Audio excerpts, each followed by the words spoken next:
Hello and welcome to my channel. Today's card is going to be a sympathy card. I'm going to be using Zig Clean Color Real Brush Markers to watercolor a simple repeating background, which is also featured as the focal image. I'm also going to demonstrate some easy embossing methods.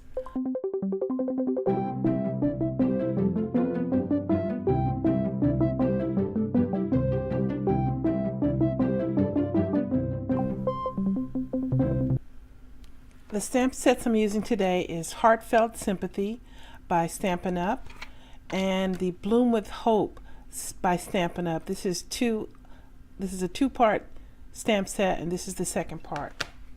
I'm also going to be using some gold embossing powder and some clear embossing powder, some ribbon, some rhinestones, and I'll also need sponge daubers. I got this sponge dauber case from Amazon. It comes empty, and I got the sponge daubers that went in it. I think I got it from eBay. It was 30 in a pack for just a few dollars. I looked up and got a good auction on that. Okay, let's get started. I'm going to start off making the focal image. So I have the stamps already on the door where I need them to be, and I'm going to do the flower first. I need this to be embossed, so I'm going to be doing the clear embossing over the Versafine technique. I always do this when I need black embossing because it's very easy to get stray bits of black embossing powder where you don't want it to go, and you won't get a nice neat effect. And the clear over black works just perfectly with this, if you move fast. So I'm going to run my embossing buddy over the top to make sure that I don't get embossing powder where I don't need it. And I'm just going to go right ahead. So you just stamp this as usual, as you would usually do.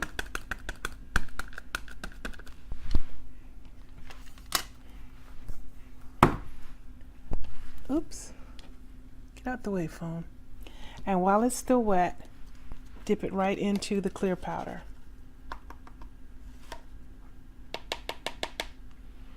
And now I knocked off the extra powder. Now I'm going to close this because I don't want to make a mess. And I'm going to take the Versamark, which I forgot to get out. One more. There you go. Versamark, and I'm going to ink that up, and then I'm going to use the gold embossing powder for that. And for that I have a coffee filter, and I'll drop my embossing powder right over it so that when I'm finished I can put the embossing powder right back in the container. So I have to get that ready too. And here we go. The other embossing powder is still on there, and it is fine as long as I'm careful and I don't knock this around too much. It won't fall off. Okay, and there's that. And I need to ink this pad up again, so it's a little dry, so I'll give that a second. Go over and drop it right on, being careful not to touch the other, and I'm be careful not to put the gold over where the black is.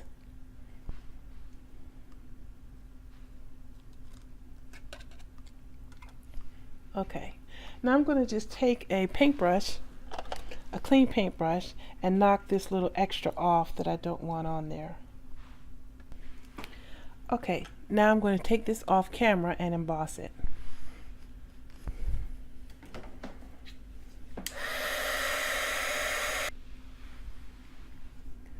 So now I have the gold embossed and the black raised embossed. Okay, let me move this out of the way.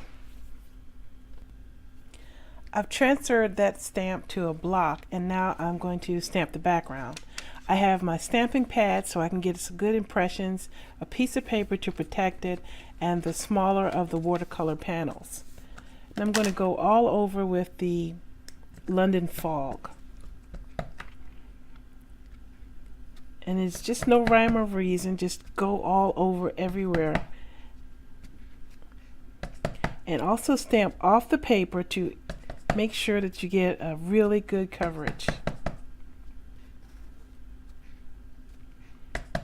It is very easy to make any background background like this with multiple images. Just as many or as few as you want until you feel like you have enough. And that's good. I would have liked to get another one there, but maybe I can get a little corner in here. Yeah, that's good. And maybe a little bit here. Okay, that's good. Okay, clean this off real quick.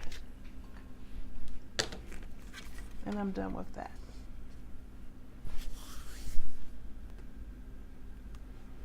Now I'm going to use the zig markers and fill in the colors of the background. So for the main flowers, I'm going to use the flesh color, and I'm just going to put a little bit of color on the edge of the petals, and I can go about half of the flower before I need to stop, because you don't want this to dry out before you bring your water in. I have some paper towels here to get the water going to clean my brush off. So I'm just going to pull the color down into the center of the flower.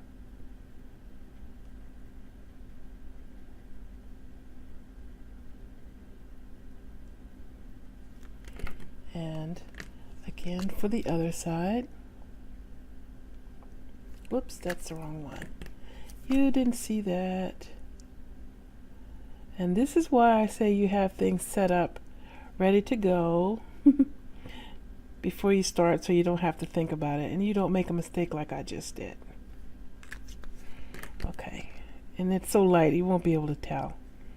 And I understand the way this is, it should be covered by the panel, so you won't even see that much.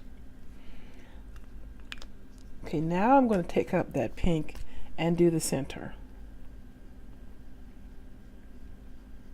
So go all the way around and then just pull it right into the center dot. And this looks very subtle on camera, but in the real life you can see the difference. So I'm going to go through and color all of these, and I'm also going to color this focal image with these two colors.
So now this needs to dry just for a few minutes. I didn't mention it, but this is Bristol smooth colored paper. That is the best watercolor paper to use with the zig markers, because the color just flows right over it and it doesn't peel up or anything. Okay, let's clear this out and move on to the next thing. Now I'm going to do the inside of the card. And again, I have watercolor paper, and I didn't mention it, but I needed to pull out the foam for these stamps because these are the cling stamps, which are thicker than the photopolymers. So I want my sentiment on the inside to be around the flower stem. So I have to get a piece of paper, piece of scrap paper, and block about where I want the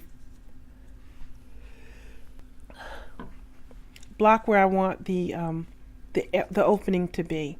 So I think this is probably about where I want it. Let me double check that. That looks good. So I'm just going to put a piece of paper here temporarily. Turn it where it's not folding. Let me check that again. Yep. And I'm just going to stamp right across that on the stem. So I have the two stamps very close together, so I'm going to be sure that I don't inadvertently get black on that. And here we go with the stem. This is just some quick masking. See, there we are. Clean this real quick.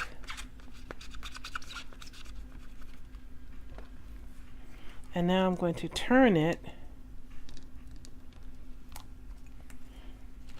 and get the top of the flower, which is here.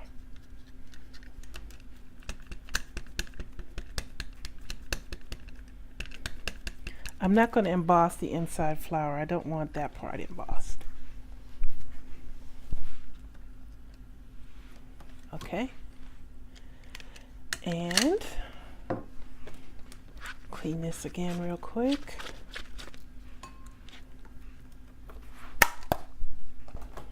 Now I'm going to take the sentiment and just stamp it right in that opening that I made. Make sure it's straight. And where did I put my stamp mat?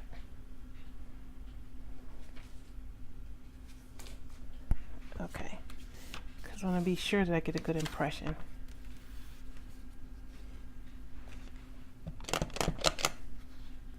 Straighten it, and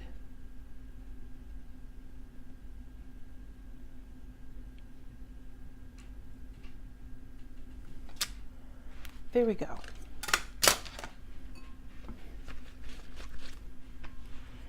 All right, now I want to make a connection between this top of this leaf, the stem, and the flower. So I'm going to use my black marker and just draw that line up.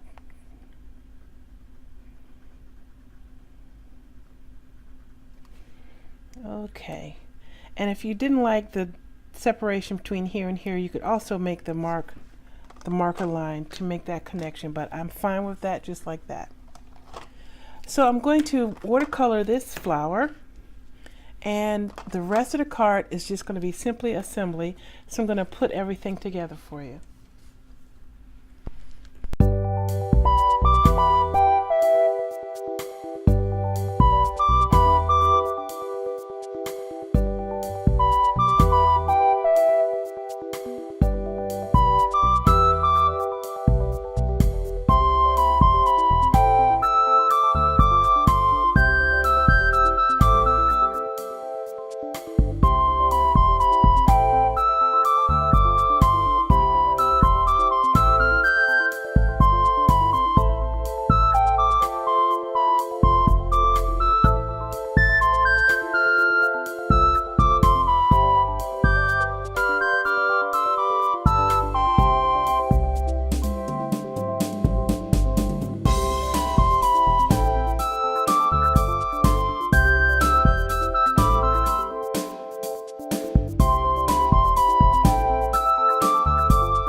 Okay, that is the finished card.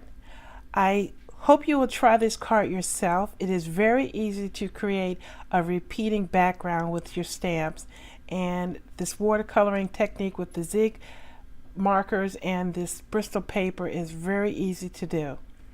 I noticed that I had a little bit of trouble with the ribbon. I cut it as if I wanted the card to go this way, but I needed it to go that way. So I tried to add a little bit of adhesive to hold it down, and I hope that's enough. I'd like to thank you for watching this video. Please hit that subscribe so you'll join my channel. And I'd like to thank my brother David for the music, and I hope you are enjoying that. Take care, everyone, and have a great day.